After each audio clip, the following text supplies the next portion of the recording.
Hallo Retro-Freunde, hallo Masters of the Universe Fans. Ich habe mal wieder Post bekommen.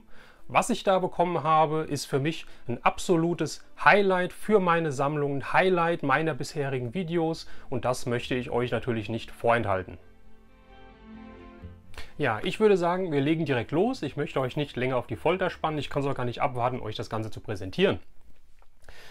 Das Motu Fanfiction Team ist euch mit Sicherheit ein Begriff, wenn ihr meine Videos kennt. Ja, die bringen illustrierte, bebilderte Geschichten raus rund um die Masters of the Universe. Geschichten, die bisher noch nicht geschrieben wurden.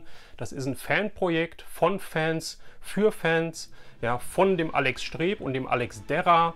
Ja, und der Alex Derra hat auch ein weiteres Team, ein weiteres Projekt nenne ich es mal, und zwar nennt sich Artefakte der Macht. Artefakte der Macht ist ein Fanprojekt, welches die Umsetzung von Gegenständen aus den Europa-Hörspielen euch präsentiert. Ja? Also die bauen, die konstruieren Europa-Hörspiel-Gegenstände, die so in der Masters of the Universe Toyline nie erhältlich waren, ja, weil die Hörspiele waren ja ein ganz eigenes deutsches Produkt.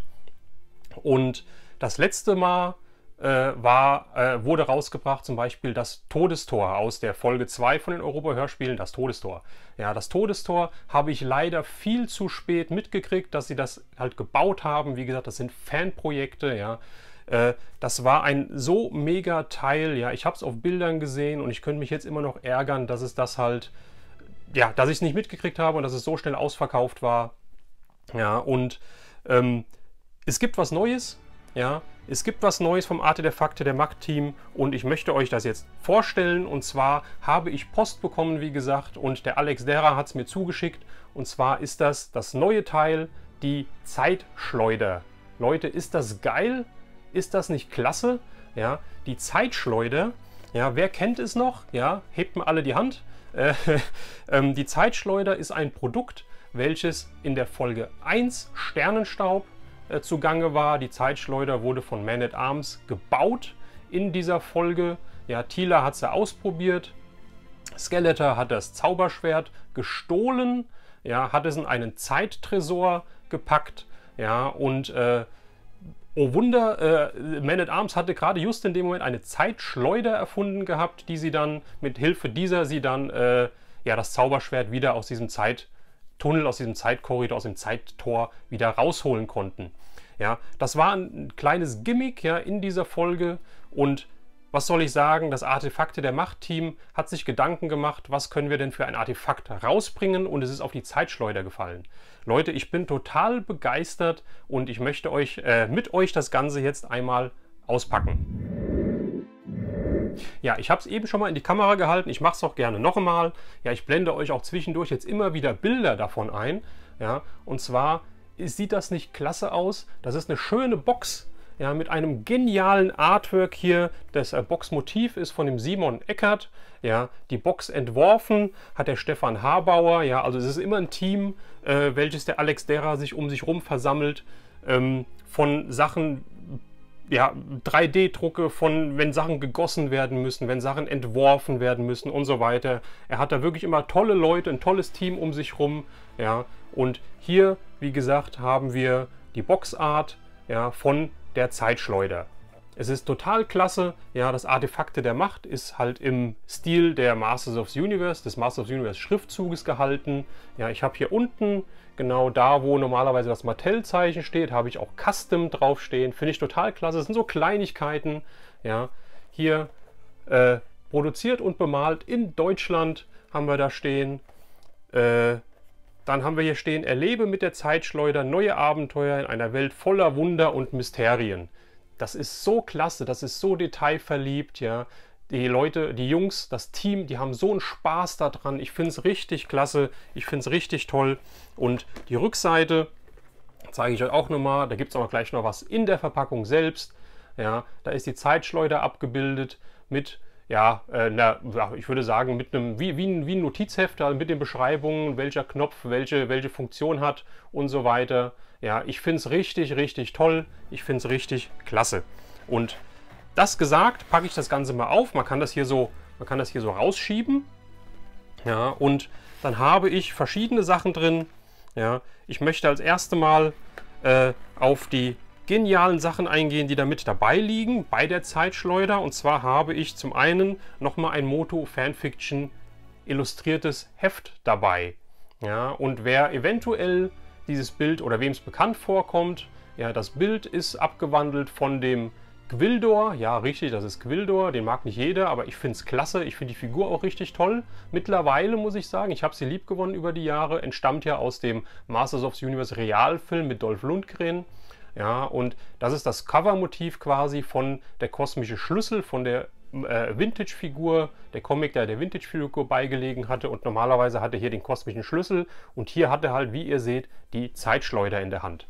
Ja, dieses Heft ist eine Geschichte über Gwildor, ja, zur Vorgeschichte, wie Gwildor quasi der wurde, den wir in dem Realfilm kennengelernt haben.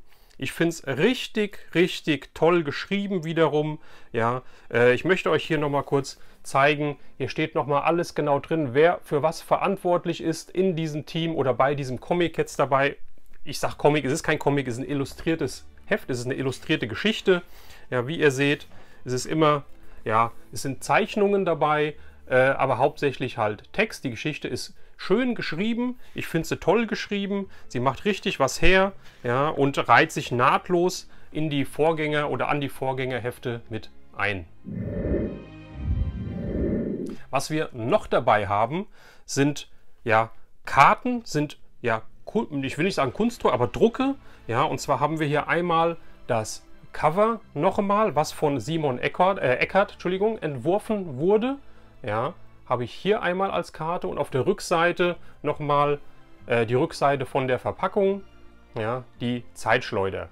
Ja, und da stehen so tolle Sachen drauf. Wie gesagt, ich blende euch da Bilder ein. Ja, die Zieljustierung in Raum und Zeit, der Intensitätsregler, Statusleuchten hat das Teil, eine Abdeckklappe, ein Lüfter etc. Ich finde es richtig toll. Und dieses Cover-Motiv ist ein Motiv, ja, direkt aus der Hörspielfolge, wenn ihr euch das mal genau anguckt. Ja, ich habe He-Man mit dem Laserblaster, den er ja in der Folge hat. Ja, ich habe Man-at-Arms mit der Zeitschleuder und Leute ohne Schnurrbart. Ich finde es total klasse, das passt halt wirklich. Früher hatte er halt keinen Schnurrbart in den ersten Folgen oder in den ersten auch Minicomics. Ja, er hat die Zeitschleuder, ja, und er versucht gerade, wie ihr links seht, das Zauberschwert aus dem Zeittresor rauszuholen. Ich finde es mega klasse, ich finde das ein richtig geiles Bild, ja, und man müsste halt gucken, ob es das nicht vielleicht noch größer gibt, ja, vielleicht kann der Simon Eckert da was machen, das würde ich mir echt aufhängen, finde ich total klasse.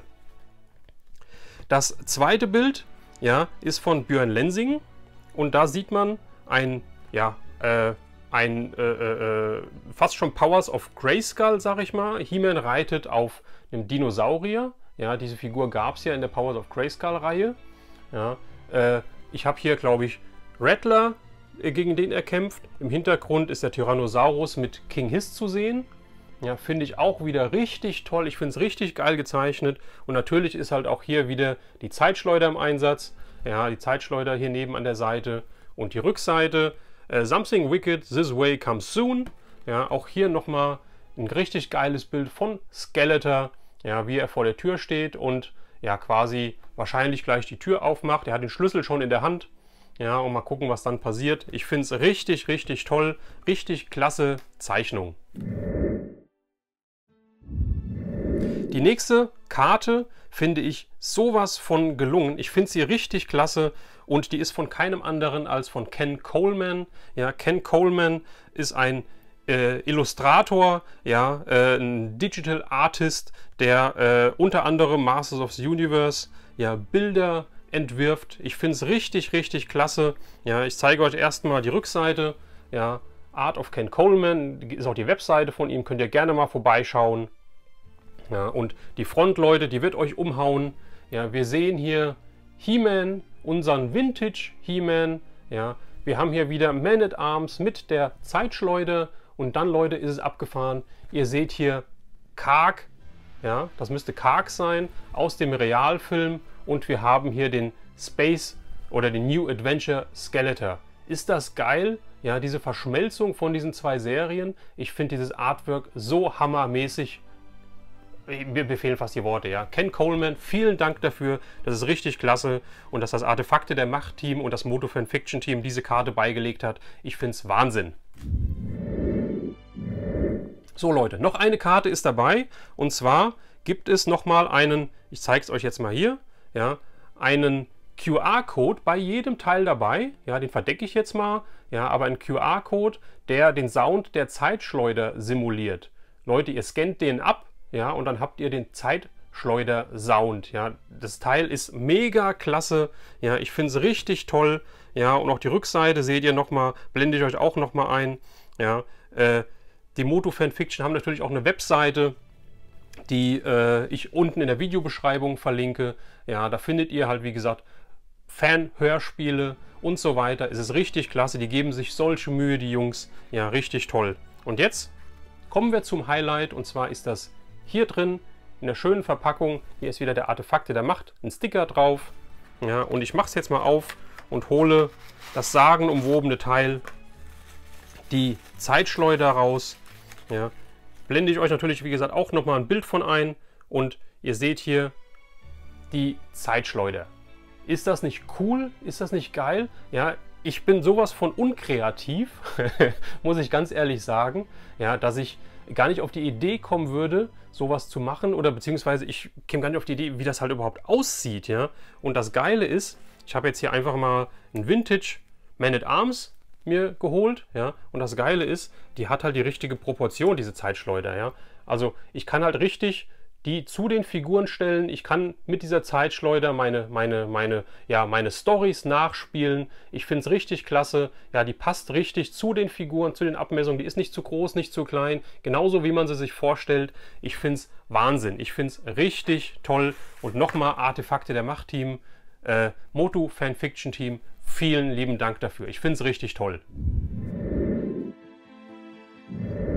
So Leute, jetzt kommen wir natürlich dazu.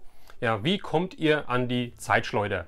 Ja, ich habe den Alex Streb gefragt und die Zeitschleuder ist ein sogenanntes Traveling Con Item. Ja, das heißt, ihr bekommt die Zeitschleuder jetzt demnächst und zwar ist vom 3. September bis 5. September die Grayskull Con in Lennestadt.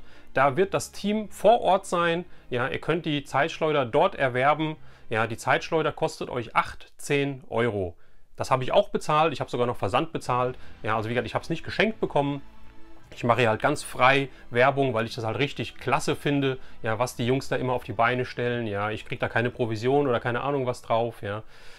Kostet euch 18 Euro und ich finde halt für dieses Boxdesign, für dieses umfangreiche Teil, da ist eine illustrierte Geschichte dabei, da sind die Karten dabei, die Zeichnung und die Box und natürlich die Zeitschleuder selbst. Ich finde das halt ein Spottpreis, ja.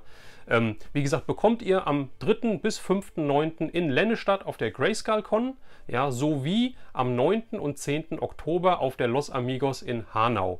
Wie gesagt, auf beiden Conventions wird das Artefakte der Macht Moto Fanfiction Team vor Ort sein. Ja, ihr könnt es bei denen käuflich für 18 Euro erwerben. Ihr könnt mit denen nochmal einen kurzen Plausch machen. Ja, da hat der Alex Streb mit Sicherheit nichts dagegen. Ja, freuen sich wahrscheinlich, wenn ihr ihnen Fragen darüber stellt, wenn sie auch, es sind ja auch Fans von Moto, ja, wenn sie mit euch halt kommunizieren können und ein bisschen aus dem Nähkästchen plaudern können. Ich freue mich auf jeden Fall wahnsinnig darauf, ja, und würde sagen, Leute, nochmal vielen Dank, ja, meine YouTuber, schreibt doch mal in die Kommentare, was haltet ihr von diesem Teil, wie findet ihr Artefakte der Macht, Moto Fanfiction, ja, ich finde es einfach wunderbar.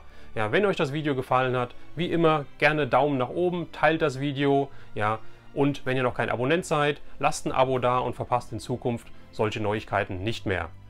Ich würde sagen, das war's. Vielen Dank fürs Zuschauen. Wir sehen uns beim nächsten Video. Euer Retro Raune.